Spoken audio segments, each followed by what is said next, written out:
สวัสดีสบายดีจ้าทุกคนตอนนี้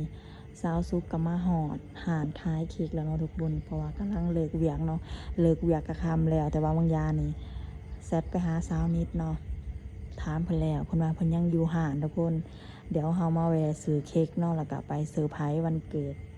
เพื่อนที่สนิทเนาะเพื่อนที่แบบว่าลิ้นน้ำกันตั้งแต่ยังน้อยพุ่นเลยทุกคนเดี๋ยวไปเลือกเค้กน้ำกันเลยจ้ะทุกคนด้วยตั้งวัดวัดได้วัน ฮะ ตั้งวัดวัดได้วัน โอ้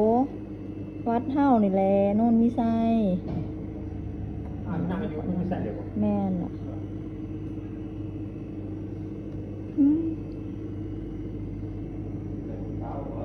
มีแต่นั่น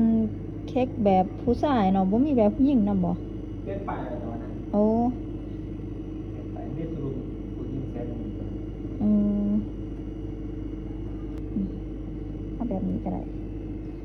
จะคุณยิ่งเนาะ ด้วยนี่ให้ ย้อนหลัง โดยให้เพิ่นเขียนให้ว่าย้อนหลังเสียวนิด มีงานไม่อยู่นี้กัน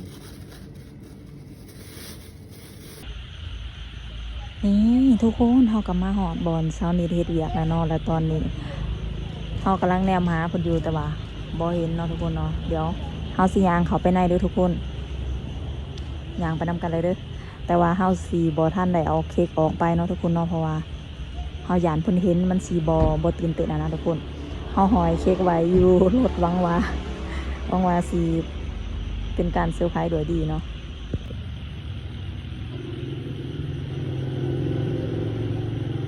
เขาสิแอบไปทางด่านหลังเอาเด้อทุกคนไปใช่เลยกำลังเฮ็ดเวียกอยู่นั่นเลย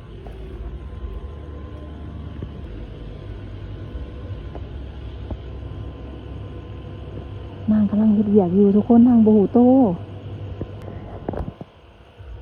สันสู่ชีวิตแห้งทุกคน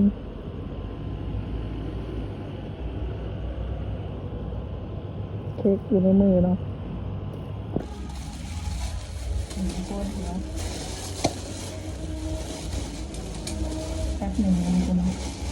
นั่งอยู่ในบ้านอยู่ด้วยนะ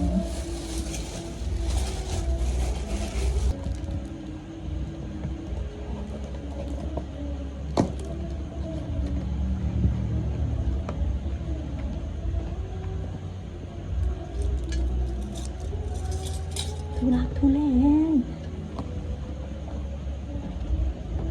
เพราะว่าตกเนาะ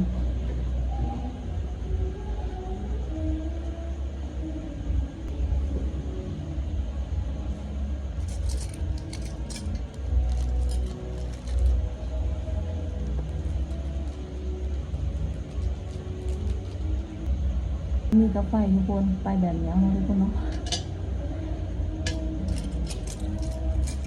แจ็คเซนดูใครก่อนนะทุกคนที่บวงไปหน่อย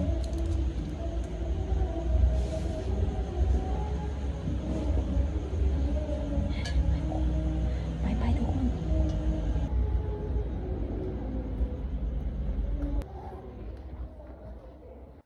นางยังโซเรื่องกันกับพนักงานนางอยู่เนาะอยู่ในทุกคน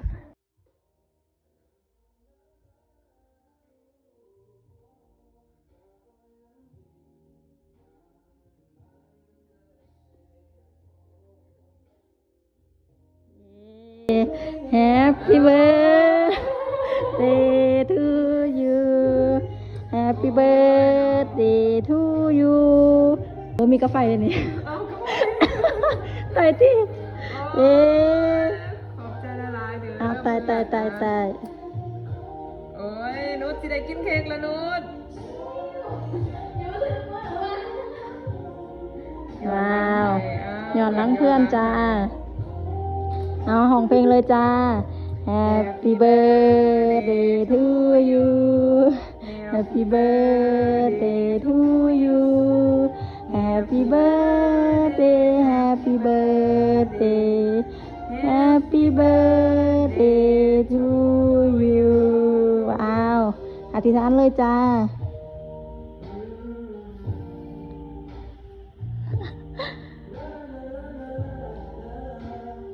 เ ยง ค่ะ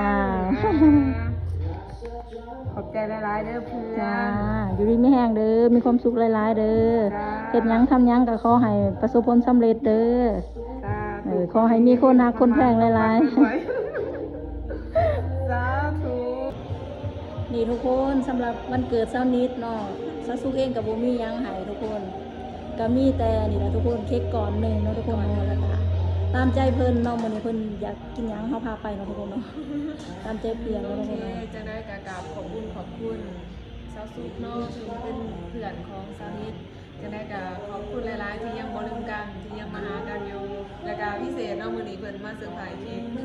มื้อนี้ก็คือสิฉลองวันเกิด2คนเฮา ตามใจว่าสิ หลายๆเด้อ จ้าบ่เป็นหยังจ้าฮักแพงกันคือเก่าเนาะทุกคนเนาะเพราะว่าสาวสุกกับสาวนิดเองนี่เป็นเพื่อนกันตั้งแต่ยังน้อยพุ่นแหละทุกคนลิ้นน้ำกันเนาะ เสียวมุ่นเสียวมาก เสียงมูลเสียงมัน